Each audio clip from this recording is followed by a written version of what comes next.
మీ అందరికీ నా హృదయపూర్వక వందనాలు. చెమ్మగలిగిన దేవుని పిల్లారా, మళ్ళా తిరిగి ఈ దినం ఈ విధంగా కలుసుకొని దేవుడు మాటలు చెప్పుకోవడానికి మనకి ఇచ్చిన అవకాశంను బట్టి దేవునికి శిరస్సు వంచి వందనాలు చెల్లించుకుంటున్నాను. గత వారం నుంచి మమ్మల్ని సంఘానికి వస్తున్న ప్రతి కుటుంబాన్ని, భూమి మీద ఉన్న ప్రతి బిడ్డని జ్ఞాపకం చేసుకొని ఎన్నో మేలులు ఉపకారాలు చేసిన దేవుడికి మన కుటుంబంలో నెమ్మదిని, ఆరోగ్యమైన సంతోషంనిచ్చి మళ్ళీ ఈ శనివారం దినం స్త్రీలకు కూడికగా కూడుకొని ప్రార్థన చేసుకోవడానికి, ఆయన మాటలు వినడానికి ఇచ్చిన దేవునికి శిరస్సు వంచి వందనాలు స్తుతులు తెలియచేసుకుంటూ, ఈరోజు మన ఆత్మలకు ఆహారంగా దేవుడు ఏ మాటలైతే నియమించాడో వాటిని ధ్యానించి మన జీవితంలో పాటించి ఆచరిస్తాం. దేవుని పిల్లారా, ప్రార్థన అనేది జీవితంలో చాలా ప్రాముఖ్యమైనది. దేవుని పిల్లారా, అంటే మన జీవితంలో రోజు మానకుండా మనం ఉదయం టిఫిను, మధ్యాహ్నం అన్నం, సాయంత్రం అన్నం, మరి ఉదయం టిఫిన్ చేస్తాం, మధ్యాహ్నం అన్నం తింటాం, లేకపోతే సాయంత్రం మళ్ళీ టిఫిన్ కానీ అన్నం కానీ మానక ఏ విధంగా అయితే ప్రతిదినం ఇసుకు లేకుండా ప్రతిదినం ఒక క్రమం ప్రకారం ఎలా విధంగా శరీరానికి దాన్ని అందిస్తూ ఉంటే దేవుని పిల్లరా,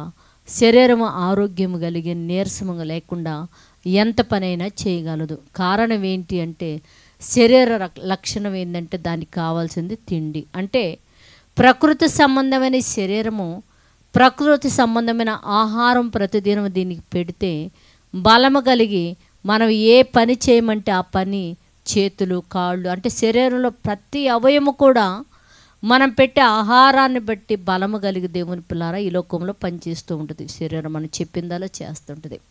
అలాగనే దేవుడు కూడా జీవగ్రంథంలో ఏం చేశాడంటే ప్రార్థన జీవితం అనేది కూడా దేవుని పిల్లారా, అది దేవుడితో మనము మాట్లాడటము.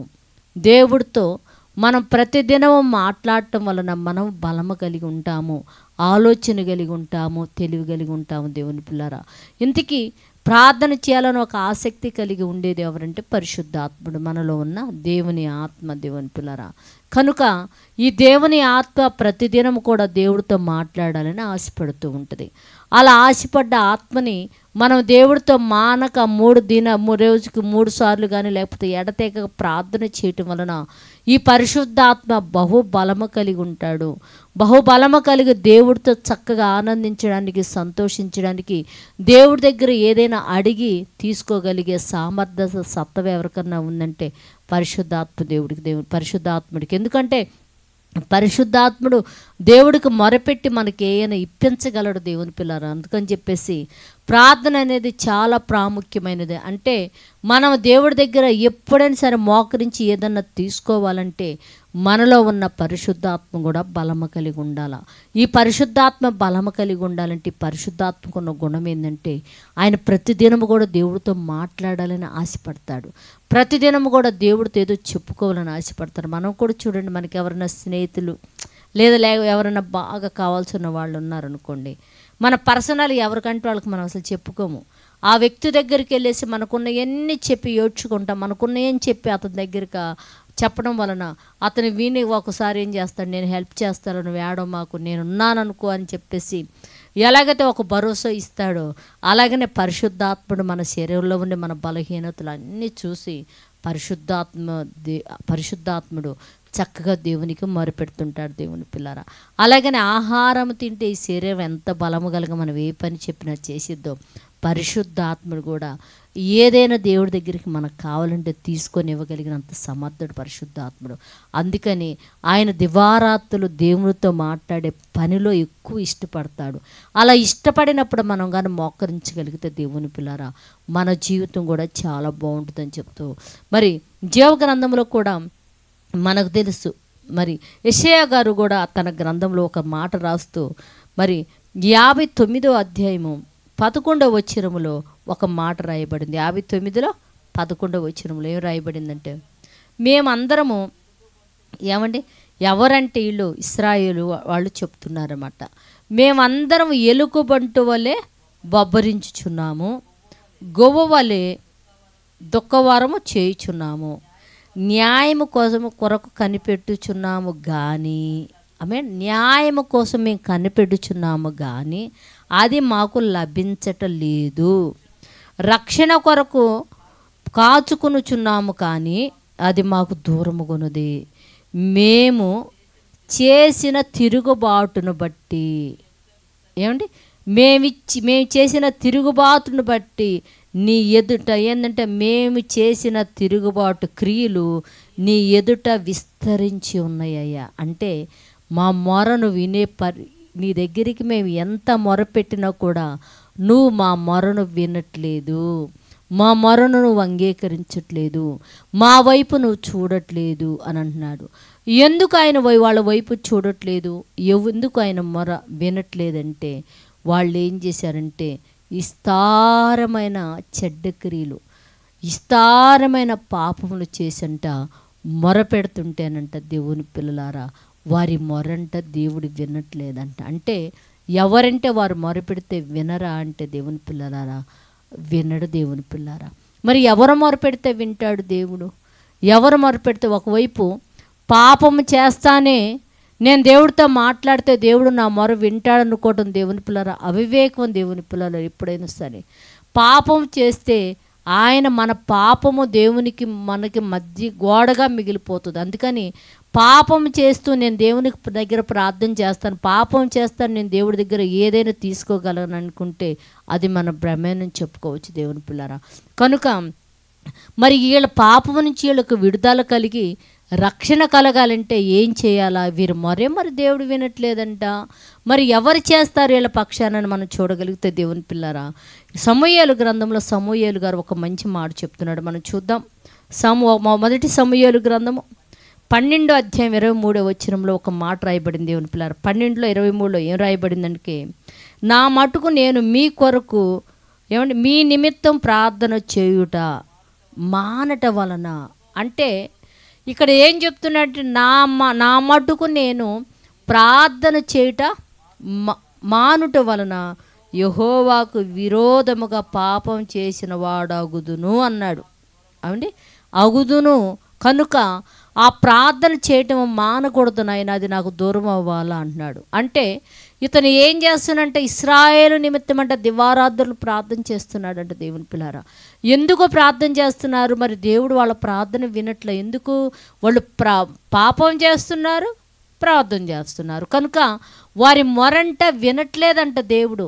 వినకుండా వాళ్ళకు పాపక్రియలంట దేవుడి దగ్గర విస్తరించి ఉండటం వలన ఒక దైవజనుడైన సమూయేలు గారంట ప్రార్థన చేస్తున్నాడు. అంటే ఇది నేను మీ నిమిత్తం కానీ ప్రార్థన చేయకపోతే ఏమండి యెహోవాకు విరోధముగా నేను పాపం చేసిన వాడనవుతాను, యెహోవా విరోధముగా నేను పాపం చేసిన వాడనవుతాను, అది నాకు దూరం అవ్వునుగాక, దివారాత్రులు మీ కొరకు ప్రార్థన చేసే శక్తి నాకు అనుగ్రహించాలని చెప్పేసి సమూయేలు ప్రవక్త ప్రార్థన చేస్తున్నాడు దేవుని పిల్లారా. అంటే ఒక ప్రార్థన దేవుడి దగ్గర విన్నపము చెయ్యాలన్నా కూడా దేవుడు ఏ రోజైతే మనం ప్రార్థన చేయమో ఆ రోజు దేవుడి దృష్టిలో మనం పాపం చేసిన వారితో కూడా లెక్కంట దేవుని పిల్లారా.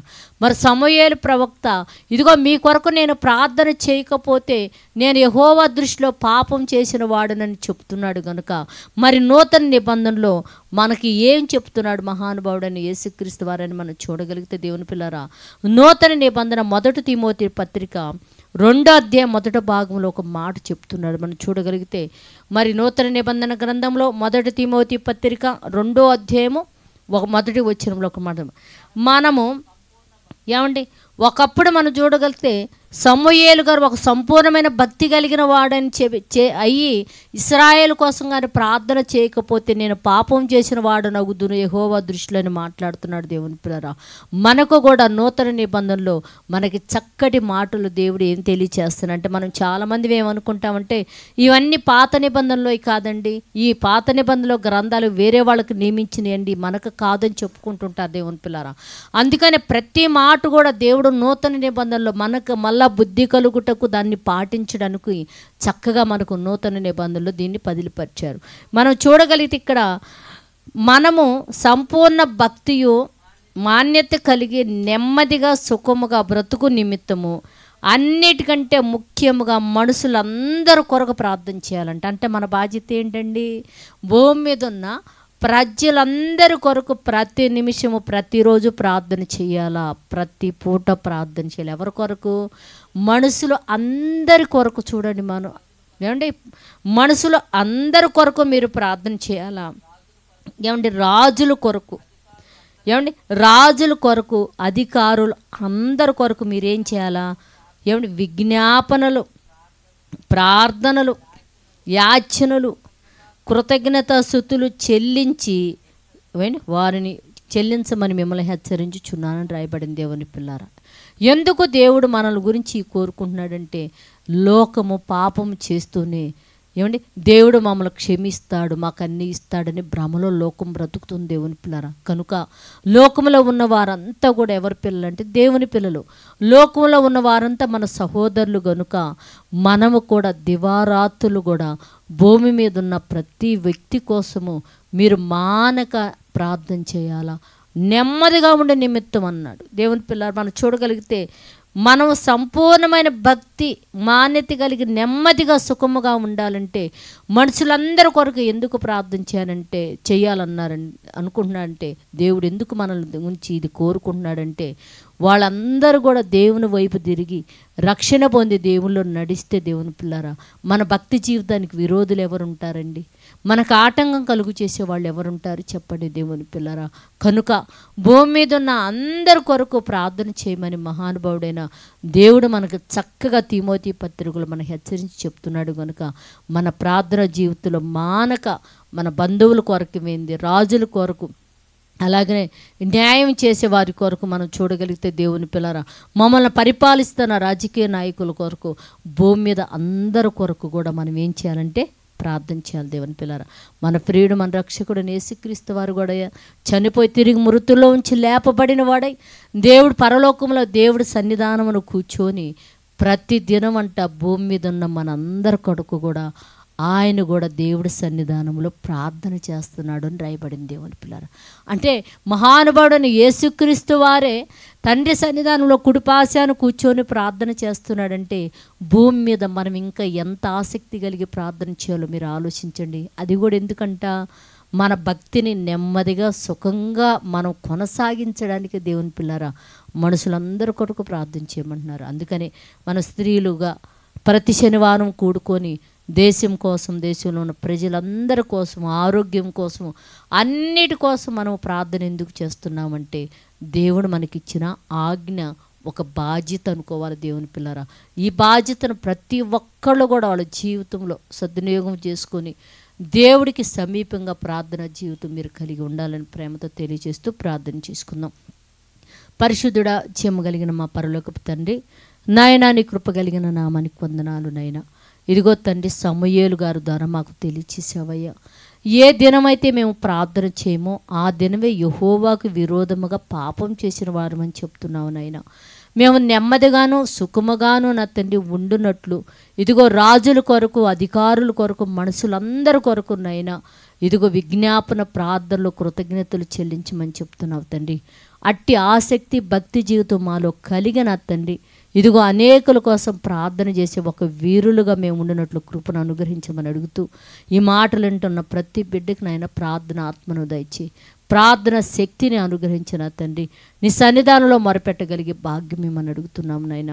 ఇదిగో తండ్రి, ఈ మాటలు వింటున్న ప్రతి కుటుంబాన్ని కృపతో జ్ఞాపకం చేసుకొని వాళ్ళ కుటుంబాల్లో ఏమన్నా నా తండ్రి నాయన అప్పులతోనూ కుటుంబ అవసరాలు తీరక ఇబ్బందులతో ఉంటే తండ్రి అట్టి బిడ్డలకు నా తండ్రి మీరు సహాయం అందించమని అడుగుతూ, ఇదిగో మా దేశంలో ఉన్న ప్రతి వ్యక్తికి కూడా నా తండ్రి మారుమనసు రక్షణ దయచేయండి అయినా.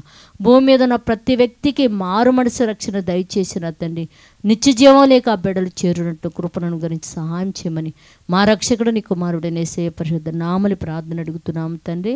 ఆమెన్. మీ అందరికీ నా హృదయపూర్వక వందనములు, ధన్యవాదాలు.